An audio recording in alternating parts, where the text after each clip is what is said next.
2026-27 অর্থ বছরের জন্য 9,38,000 কোটি টাকার রেকর্ড বাজেট জাতীয় সংসদে উত্থাপন করলেন অর্থমন্ত্রী আমির খসরু মাহমুদ চৌধুরী।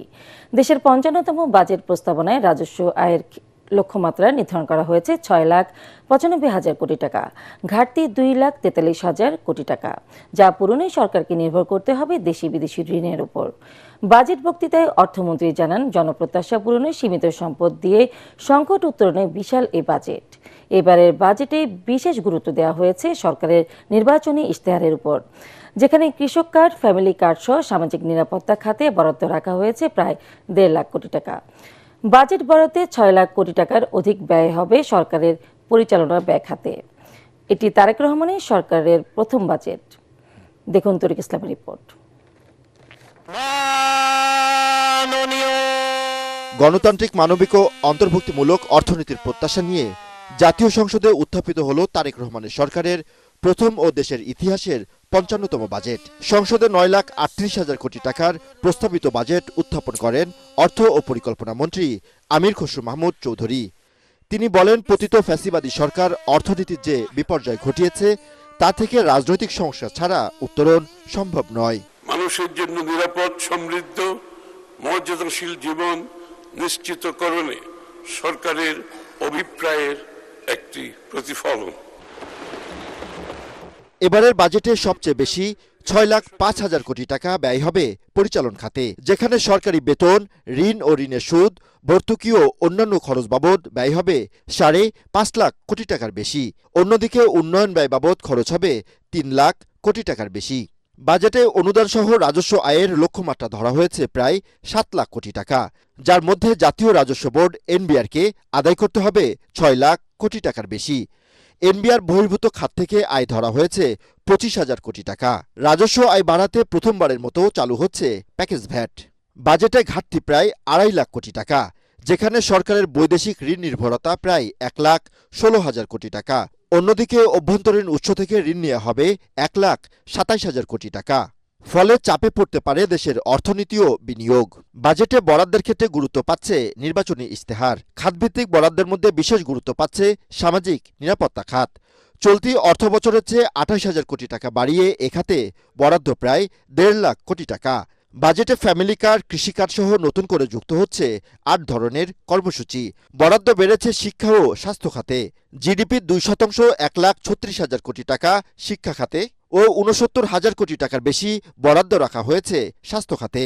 বাজেটে ব্যক্তি কর সীমা 25,000 টাকা বাড়িয়ে 3,75,000 টাকা নির্ধারণ করা হয়েছে। এছাড়া মহিলা ও 65 বছরের ঊর্ধ্বে 4,25,000 টাকা, গেজেটেড মুক্তিযোদ্ধা ও জুলাই যোদ্ধারা 5,25,000 টাকা পর্যন্ত কর সুবিধা পাবেন, যা পর্যায়ক্রমে পরবর্তী অর্থবছরে বাড়বে। নতুন সরকারের প্রথম বাজেট, একদিকে ভঙ্গুর অর্থনীতি, অন্যদিকে রাজস্ব আদায়ের বিশাল লক্ষ্যমাত্রা। বাজেটের জনপ্রত্যাশা পূরণে কতটা সফল হবে তারেক রহমানের সরকার? অর্থনীতিবিদ ও বিশ্লেষকরা বলছেন, ব্যয় ও অপচয় কমিয়ে আয় বাড়ানোই হবে এবারের বাজেটের বড় চ্যালেঞ্জ। তরিক ইসলাম, এটিএন বাংলা, ঢাকা। অর্থনৈতিক নানা টানাপোড়েনের মাঝে 2026-27 অর্থ বছরের প্রস্তাবিত বাজেটে রাজস্ব আয়ের লক্ষ্যমাত্রা ধরা হয়েছে প্রায় 7 লাখ কোটি টাকা। এই লক্ষ্যমাত্রা অর্জনে এনবিআরকে আদায় করতে হবে 6,04,000 কোটি টাকার রাজস্ব। কর জিডিপির অনুপাত 10% পার করতে চায় সরকার। সাজ্জাদ জাহানের রিপোর্ট। প্রস্তাবিত রাজস্ব আয় 9,38,000 কোটি টাকার বাজেট বাস্তবায়নে আগামী অর্থ বছরে 6,95,000 কোটি টাকার রাজস্ব আদায়ের লক্ষ্যমাত্রা নির্ধারণ করেছে সরকার। 10.2%। বাজেট অধিবেশনে দেশের আর্থিক খাতের চিত্র তুলে ধরে জিডিপির অনুপাত 10.2% উন্নীত করার প্রস্তাব করেন অর্থমন্ত্রী। এই লক্ষ্যমাত্রা অর্জনে 6,04,000 কোটি টাকা আদায় করতে হবে এনবিআরকে, যা চলতি অর্থ বছরের বাজেটের তুলনায় 1,05,000 কোটি টাকা বেশি। আগামী 2026-27 অর্থ বছরে মোট 6,95,000 কোটি টাকা রাজস্ব আয় প্রাক্কলন করা হয়েছে, যা জিডিপির 10.2%। এনবিআর এর কাঁধে পড়া রাজস্বের খাতভিত্তিক বিভাজনে দেখা যায়, সাধারণ মানুষকে চাপে ফেলে ভ্যাট থেকে পরোক্ষ কর আদায় করতে হবে 2,23,000 কোটি টাকা। জাতীয় রাজস্ব বোর্ডের মাধ্যমে 6,00,000 4,000 কোটি টাকা এবং অন্যান্য উৎস হতে 91,000 কোটি টাকা সংগ্রহ করার প্রস্তাব করছি। রাজস্ব আদায় লক্ষ্যমাত্রা বেড়েছে আয়কর ও ভ্রমণ খাতেও। নতুন অর্থ বছরে এই খাত থেকে 37% অর্থাৎ 2,23,480 কোটি টাকা আদায় করতে চায় এনবিআর। চলতি অর্থ বছরে যা ছিল 1,75,000 কোটি টাকা। আমরা ক্রমান্বয়ে বাজেটে উন্নয়ন ব্যয়ের অংশ বৃদ্ধির পরিকল্পনা গ্রহণ করছি। আমদানি ও রপ্তানি খাতে শুল্ক বাবদ এনবিআরকে আদায় করতে হবে 1,57,000 কোটি টাকা। অবকাঠামোগত বৈষম্য কমিয়ে সমতা ভিত্তিক সুষম উন্নয়নে বহুমুখী পরিকল্পনা বাস্তবায়ন করা হচ্ছে। মধ্যমেয়াদে কর জিডিপির অনুপাত 10% পার করে 2035 সালের মধ্যে তা 15% উন্নীত করার লক্ষ্য সরকারের। পরিকল্পনায় শুধু বাজেট প্রণয়ন নয়, যেখানে দেশের মোট জনগোষ্ঠীর অধিকাংশই নিম্ন ও মধ্যবিত্ত, সেখানে বাজেটের সুষম বাস্তবায়নের মাধ্যমে মূল্যস্ফীতিকে নিয়ন্ত্রণে রেখে সরকার জনগণকে স্বস্তি দিবে, এমনটাই প্রত্যাশা সাধারণ মানুষের। সাজ্জাদ জাহান, এটিএন বাংলা, ঢাকা। শিক্ষা, স্বাস্থ্য, সামাজিক নিরাপত্তা, অবকাঠামো ও যোগাযোগ সহ 10টি খাতে এবারের বাজেটে বিশেষ অগ্রাধিকার দিয়েছে সরকার। এসব খাতে সর্বোচ্চ বরাদ্দ রাখা হয়েছে 3,50,335 কোটি টাকা। এরপরই গুরুত্ব পেয়েছে কৃষি, খাদ্য ও প্রাণী সম্পদ, বিদ্যুৎ ও জ্বালানি এবং স্থানীয় সরকার ও পল্লী উন্নয়ন খাত। অর্থমন্ত্রী আমির খসরু মাহমুদ চৌধুরী বলছেন, সবার জন্য উন্নয়ন এবং সবার অংশীদারিত্ব নিশ্চিত করে বৈষম্যহীন ও অন্তর্ভুক্তিমূলক অর্থনীতি প্রতিষ্ঠাই সরকারের লক্ষ্য। এনাদুল্লাহ বাবুর রিপোর্ট। 2026-2027 অর্থ বছরের বাজেট উপস্থাপন করবেন। দক্ষ মানব সম্পদ তৈরির জন্য শিক্ষা এবং স্বাস্থ্যকে অগ্রাধিকার দিয়ে 2026-27 অর্থ বছরের বাজেট দেন অর্থমন্ত্রী আমির খসরু মাহমুদ চৌধুরী। এর পাশাপাশি বাজেটে গুরুত্ব পেয়েছে সামাজিক নিরাপত্তা, কৃষি, বিদ্যুৎ ও জ্বালানি এবং যোগাযোগ সহ আরও 8টি বিশেষ খাত।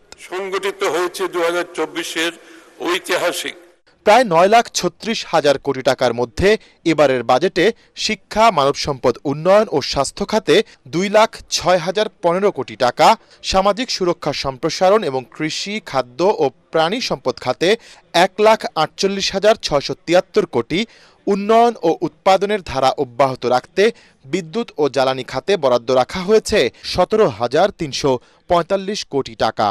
নিরবচ্ছিন্ন ও সহজ যোগাযোগ ব্যবস্থা নিশ্চিতে পরিবহন ও অবকাঠামো খাতে বরাদ্দ রাখা হয়েছে 60,730 কোটি, স্থানীয় সরকার এবং গ্রামীণ উন্নয়নের জন্য বরাদ্দ রাখা হয়েছে 41,352 কোটি টাকা। জনপ্রশাসনে প্রায় 1,41,000, প্রতিরক্ষা খাতে প্রায় 35,000 কোটি টাকা রাখার প্রস্তাব করেছেন অর্থমন্ত্রী। প্রস্তাবিত বাজেটের সম্পদ সঞ্চালনে শিক্ষা ও মানব সম্পদ, স্বাস্থ্য, দক্ষতা ভিত্তিক কর্মসংস্থান, সামাজিক সুরক্ষা, কৃষি ও খাদ্য নিরাপত্তা, নারীর ক্ষমতায়ন, জ্বালানি নিরাপত্তা, অবকাঠামো, স্থানীয় সরকার ও গ্রামীণ উন্নয়ন, ক্রিয়েটিভ অর্থনীতি, জলবায়ু পরিবর্তন ও তথ্য প্রযুক্তি খাতকে বিশেষ অগ্রাধিকার দেওয়া হয়েছে। এবারের বাজেটের চমক স্টার্টআপ খাত। তরুণ উদ্যোক্তা তৈরির লক্ষ্যে এখানে 400 কোটি টাকার সংস্থান রাখা হয়েছে। সামুদ্রিক সম্পদ আহরণে গবেষণার জন্য 100 কোটি, স্বাস্থ্য ঝুঁকি মোকাবিলায় 2,000 কোটি, জলবায়ু পরিবর্তন ও ঝুঁকি ব্যবস্থাপনায় 100 কোটি এবং পরিচালন ঋণ হিসেবে 17,000 কোটি টাকা বরাদ্দ রাখা হয়েছে। ফ্যাসিবাদের দীর্ঘ সময়ে ভেঙে পড়া রাষ্ট্র কাঠামোর সবচেয়ে সংকটাপন্ন খাতগুলোর একটি ছিল শিক্ষা। তারুণ্যের আকাঙ্ক্ষাকে ধারণ করে যে জুলাই গণঅভ্যুত্থানের মাধ্যমে আজ আমরা গণতান্ত্রিক বাংলাদেশে ফিরে এসেছি, সেখানে অবশ্যই আমাদের ভবিষ্যৎ প্রজন্মের জন্য এমন একটি বাংলাদেশ গড়ে তুলতে হবে যেখানে শিক্ষার্থীরা সৎ, যোগ্য, দক্ষ এবং দায়িত্বশীল নাগরিক হিসাবে গড়ে উঠবে। এছাড়াও ক্ষুদ্র ও মাঝারি শিল্পে আর্থিক সহায়তা 2,000 কোটি, নবায়নযোগ্য জ্বালানি সক্ষমতা অর্জনে 100 কোটি এবং সৃজনশীল অর্থনীতির জন্য 300 কোটি টাকা বরাদ্দের প্রস্তাব করেছেন অর্থমন্ত্রী। এসবের মাধ্যমে দেশি বিদেশি বিনিয়োগ আকর্ষণ এবং নতুন কর্মসংস্থান সৃষ্টি হবে বলে আশা করছে সরকার। পুনরায় শুরু করার মাধ্যমে একটি টেকসই সবুজ পাশাপাশি সার্বজনীন পেনশন ব্যবস্থার আওতায় থাকা বেসরকারি কর্মীদের জন্য অবসরের সময় জমাকৃত অর্থের গ্র্যাচুইটি এককালীন 30% রাখা হয়েছে। প্রবাসী কর্মীদের জন্য প্রবাসী কার্ড চালু ও রেমিটেন্সের উপর 2.5% নগদ প্রণোদনা বহাল রেখেছেন অর্থমন্ত্রী। বাজেটে 65 বছরের ঊর্ধ্বে প্রবীণ নাগরিকদের জন্য ট্রেনের ভাড়া সম্পূর্ণ ফ্রি এবং মেট্রো রেলে 25% ছাড় ঘোষণা করেছেন আমির খসরু মাহমুদ চৌধুরী। মাত্র 719 কোটি টাকা দিয়ে শুরু হওয়া বাংলাদেশের বাজেট 5 দশকে এখন ঠেকেছে 9,38,000 কোটি টাকায়।